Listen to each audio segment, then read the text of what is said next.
Messieurs et dames, bonsoir. Vous êtes à l'écoute de votre chaîne, la 89.5 MHz, la radio Oasis Congo FM. Bienvenue à suivre cette session d'information qui commence par la météo.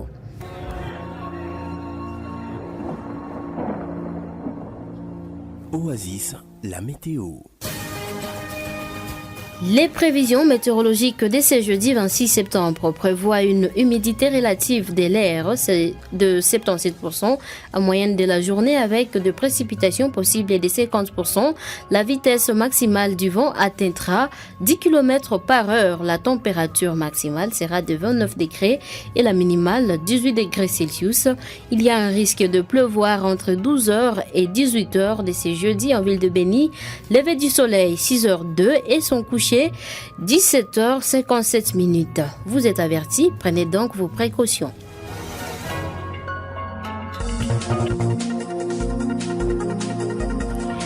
Des enseignants des écoles publiques de la ville de Béni ont été en sit-in devant les installations de la banque Equity ce mercredi 25 septembre. Par cette action, ils réclament les 50 000 francs congolais complémentaires du mois d'août déjà libérés par d'autres banques payeuses.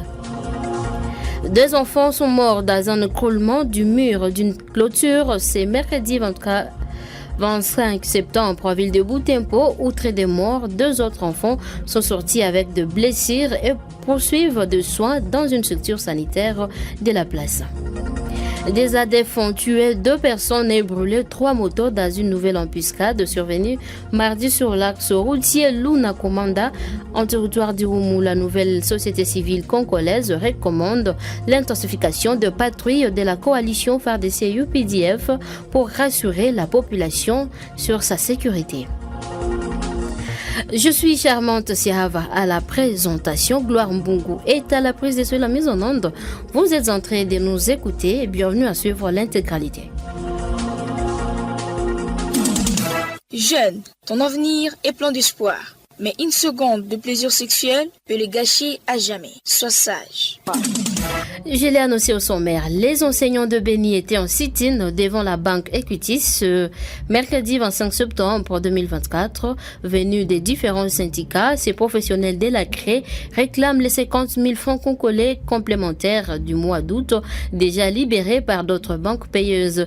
À l'issue des échanges avec les gérants de l'Equity Bank, les enseignants disent ne pas être satisfaits par la réponse leur réservée. Du coup, ces agents de l'éducation ont à l'unanimité décidé de poursuivre leur mouvement de grève jusqu'à obtenir gain de cause. Justin Moupagna a couvert pour nous cette activité. Voici ce reportage. Venus de différentes écoles de la ville de Béni, ces enseignants parmi lesquels des hommes et des femmes ont été nombreux à envahir l'espace extérieur de la banque Equity. Réclamant le paiement de 50 000 francs congolais complémentaires du mois d'août, ces professionnels de la CRE refusent d'être à la base de la perturbation du calendrier scolaire cette année. Nous disons, mais où est passé cet argent? Ça doit être passé quelque part. C'est à cette banque ici que nous touchons notre argent. Les autres banques payent. Elles ne payent pas pourquoi? C'est ce que nous ne connaissons pas. Cet argent était déjà domicilié depuis le mois d'août. Comment vous sauverez ce calendrier dans les cas où on paye? Ce ne sont pas ces enseignants qui perturbent le calendrier. Je crois qu'ils doivent s'assumer. Au cours des échanges avec les représentants des enseignants en sit-in, le gérant d'Equity Bank de Béni a révélé que l'argent des enseignants n'est pas encore arrivé à sa banque. Surpris de l'apprendre, ces agents de l'éducation ont du coup décidé de poursuivre leur mouvement de grève jusqu'à obtenir gain de cause. Palou Koubambeliki Regislé est le porte-parole de l'un des syndicats des enseignants Béni. Les 50 000 francs ne sont pas toujours libérés. Nous ne savons pas le niveau de blocage. Les gérants ne donnent pas des explications claires quant à ce. Nous passions à un détournement. Nous ne savons pas si c'est au niveau de la banque ou c'est au niveau de notre gouvernement. Alors l'enseignant manque à faire quoi faire. Nous n'avons qu'une seule arme, celle de rester à la maison jusqu'à ce que l'argent là entrera dans nos comptes. Soulignons que les activités scolaires restent jusqu'à présent hypothétiques dans des écoles publiques en ville de Béni. Les enseignants en grève souhaitent voir l'État congolais améliorer les conditions salariales des professionnels de la CRE. Au même moment, depuis la rentrée scolaire 2024-2025 en RDC, aucune école n'est fonctionnelle à Manko-Régipa, chef-lieu du secteur des Bapere et ses environs. Ce mercredi 25 septembre, les rapporteurs de la radio Oasis a constaté la présence des autorités scolaires, mais aucun élève ni enseignant n'est présent alors que certaines écoles sont pourtant bénéficiaires du programme local de développement des 145 territoires. D'après Baraka Mibanga Antipas, directeur de l'école primaire Kitumbiro, l'une des écoles officielles du milieu, la situation sécuritaire précaire a impacté négativement sur les activités scolaires. Il plaide pour le rétablissement de la paix pour que les enfants reprennent le chemin de l'école. On l'écoute au micro de Maki Baraka. L'école Kitumbiro a plusieurs écoliers. Malgré c'est à cause de l'insécurité que vous voyez, il n'y a pas même aucun écolier ou bien même un enseignant. Je suis seul ici à l'école. C'est à cause de l'insécurité des ADF. C'est dans toute la contrée du secteur de Bapere. Il n'y a aucune activité de l'école. Notre école est d'abord payée par l'État, malgré que c'est payé à moitié. Même moi qui vous parle, je ne suis pas payé. Je suis directeur, mais je ne suis pas payé. Les parents déjà sont en déplacement avec leurs écoliers, d'autres qui sont dans les milieux restent avec leurs enfants à la maison. C'est pourquoi nous n'avons pas d'écoliers ici. Certains abandonnent les études à cause d'aller dans des carrières minières et certains viennent à l'école. Ce que nous allons demander à notre gouvernement, vraiment, nous demandons d'abord la sécurité et aussi de voir comment payer les agents aussi. Je peux dire aussi aux parents, comme quand même ces derniers temps nous traversons un peu un beau climat, ils peuvent nous envoyer des enfants en attendant pour venir étudier, mais aussi je demande aux enseignants d'aller à l'école. Les communautés Nande et Vuba du secteur de Benimba ou en territoire de Beni sont appelées à la cohabitation pacifique. L'appel a été lancé ce mercredi par Kakule Siviu et Léon, chef du secteur de Benimbaou, parlant d'une mésentente entre ces deux communautés. Ils souhaitent voir ces dossiers être traités dans l'amiable. On l'écoute au micro de Davis Erasme. Nous sommes dans le processus de sensibilisation. Le message que nous donnons à notre population est que nous puissions être en collaboration. Et il y a dans le groupement de Bambou Bakissi ici, il y avait quelques mésententes. Alors on est en train de voir comment sensibiliser la population pour la cohabitation pacifique entre le peuple Vuba et le peuple Nande. Parce qu'il y avait quelquefois des mésententes. Alors on est là pour essayer de redynamiser, de voir comment le peuple Nande et Vuba vont cohabiter. Bon, le message que nous donnons à notre population, surtout les leaders, est que ces leaders en question puissent nous aider chaque fois à traiter les dossiers dans l'amiable. Et à part ça, s'il y a des difficultés, ils peuvent nous appeler pour que nous puissions venir régler leurs problèmes sans tabou. Oasis Congo FM TV, votre journal. Les conditions carcérales dans l'Amigo de la PNC du centre de négoce de Nobili sont déplorables pour les civils qui y sont détenus. Ces derniers sont victimes de tortures graves leur infligées par le détenu militaire qui sont régulièrement arrêtés par la tâche de l'auditorat militaire de garnison de Beni. À en croire le responsable de cet Amigo, les commandants du sous-commissariat de la police indiquent qu'il s'agit d'un problème majeur qui ces cachots traversent car tous les services possibles utilisent cet Amigo. Il confirme que ces dossiers est sous traitement afin d'essayer de trouver des solutions concrètes en vue de permettre les civils de respirer l'air de la quiétude dans cette maison carcérale. Les activités sanitaires se déroulent normalement à l'hôpital général de référence de Manko-Régipa dans le territoire de Lubero, si en dépit des rumeurs sur la présence des ADF dans la zone. Interrogé par notre reporter ce mercredi 25 septembre, Mapendo Vunyasi, médecin traitant à cette structure sanitaire, parle de la présence des infirmiers et d'autres professionnels de la santé qui s'occupent de malades. Il appelle le patient à fréquenter les installations sanitaires et les autorités compétentes à restaurer la sécurité dans cette zone. On l'écoute. Il y a eu des rumeurs, il y a des ADF qui sont autour de nous ici. Et puis ça laisse que la population puisse se déplacer. Comme nous sommes à l'hôpital aussi, nos malades se déplacer. Mais nous sommes là, on est en train de résister encore. Le défi lié à nos conditions de travail, à que surtout le soir, on a la peur. C'est ainsi que nous demandons qu'il faudra qu'on puisse nous sécuriser ici. Ce qui est comme notre défi, c'est par rapport aux pensions. Dès qu'ils attendent des rumeurs, ils fuient, ils ne s'acquittent pas. C'est ainsi qu'avec le paquet, avec le médicament, ça cause problème. Avec aussi la gestion du personnel, ça va causer toujours problème. Nous ne fonctionnons pas normalement, nous faisons les services minimums bien sûr. Mais nous faisons aussi des gardes. On est en train de faire même la césarienne. S'il y a des malades grabataires, on est en train de les accueillir, ça problème. Donc demandons à la population de venir toujours. Nous sommes là, nous gardons toujours notre hôpital, nous ne devons pas laisser notre hôpital vide. Nous sommes toujours là, que la population vienne bénéficier du soin auprès de leurs prestataires. À nos autorités chargées de la situation sécuritaire, nous demandons qu'ils puissent nous sécuriser. Lorsqu'on a la paix, on travaille tranquillement sans problème. L'écroulement d'un mur d'une clôture a fait au moins 2 morts ce mercredi en commune Boulinker en ville de Boutempo. Selon les sources locales, les victimes jouaient à l'extérieur de la clôture. Outre ces morts, des enfants ont été blessés avant d'être amenés à l'hôpital pour leur prise en charge médicale.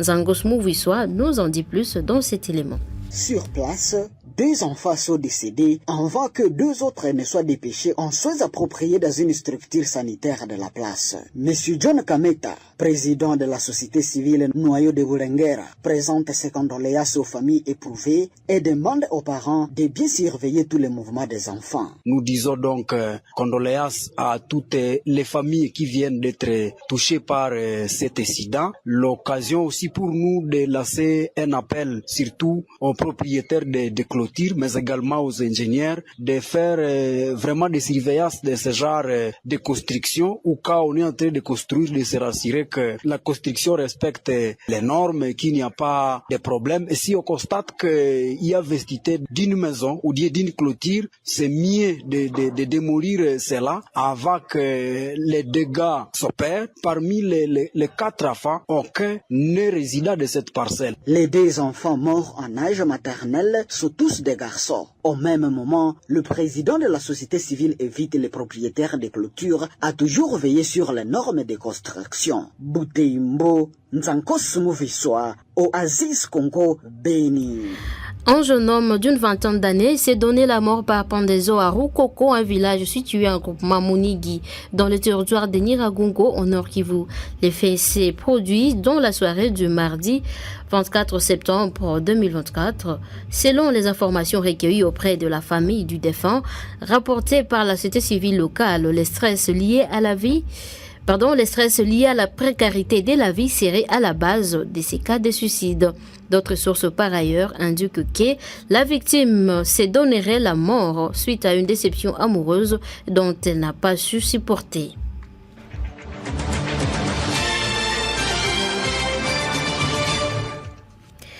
Dans la province voisine de l'Ituri, 2 ADF ont tendu une nouvelle embuscade aux usagers de la route nationale numéro 4, axe Luna-Komanda, en territoire de Roumou. Si l'incident s'est produit mardi après-midi au village Mahala, la nouvelle est connue du grand public ce mercredi 25 septembre 2024. La nouvelle société civile congolaise dans la zone avance un bilan provisoire de 2 personnes tuées et des motos incendiées lors de cette violence rebelle.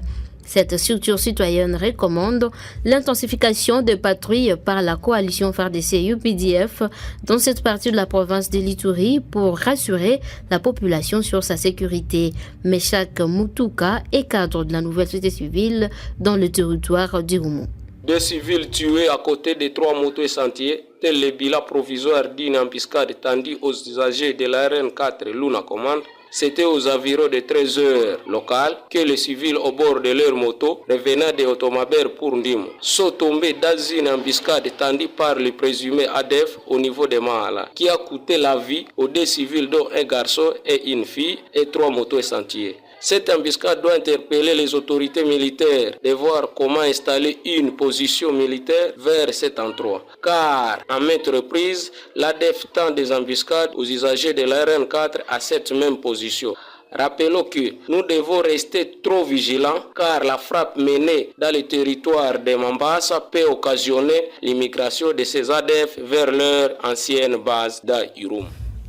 Tout dialogue au pays doit avoir une base juridique dans la Constitution pour éviter certains dérapages qui violeraient les textes légaux.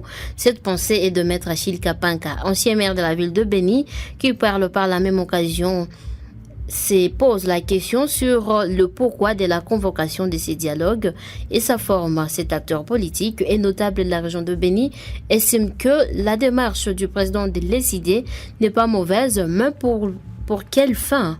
Il soutient par ailleurs que le respect des textes légaux et de la Constitution par le politicien réglerait automatiquement plusieurs questions de la vie nationale. On l'écoute dans cet extrait sonore.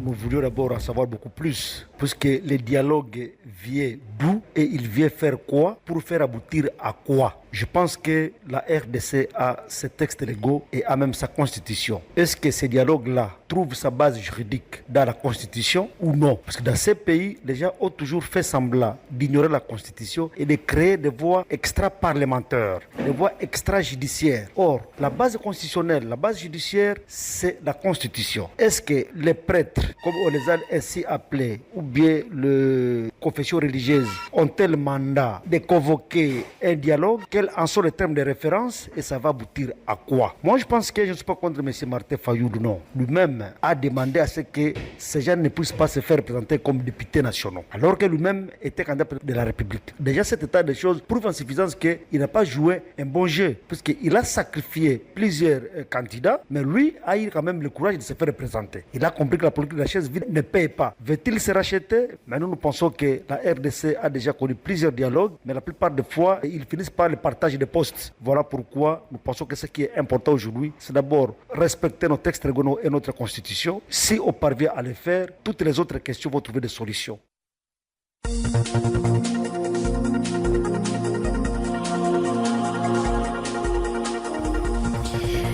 Très chers auditeurs et auditrices, c'est cette information qui met fin à ce journal qui a été présenté par Charmante Siahava. Gloire Mbungu a été à la prise des soins et la mise en onde. Vous nous avez suivis. Merci de continuer d'auditionner votre radio.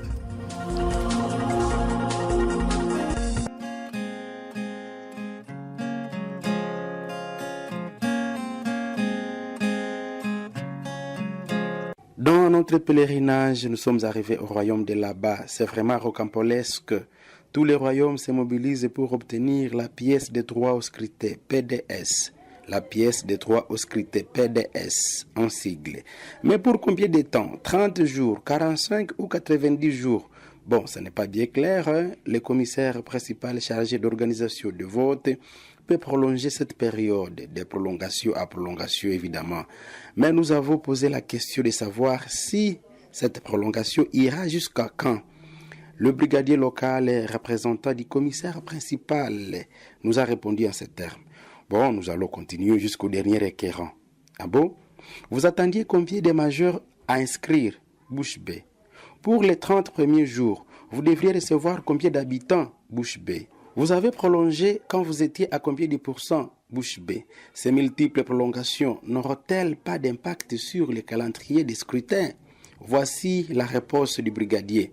Ah bon, comprenez, notre cher commissaire principal chargé de scrutin est un expert exceptionnel spécialisé.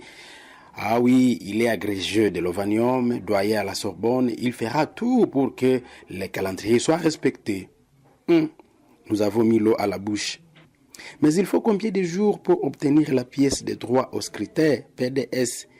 Bon, ici au royaume de là-bas, ça dépend, ça dépend. Bon, ça dépend de quoi? Mais ici, tout dépend du poids, du teint, de la taille, de la religion, du niveau d'études. Et donc, les plus lettrés sont reçus à premier que les non-lettrés. Bon, ça dépend aussi de l'appartenance à des formations politiques.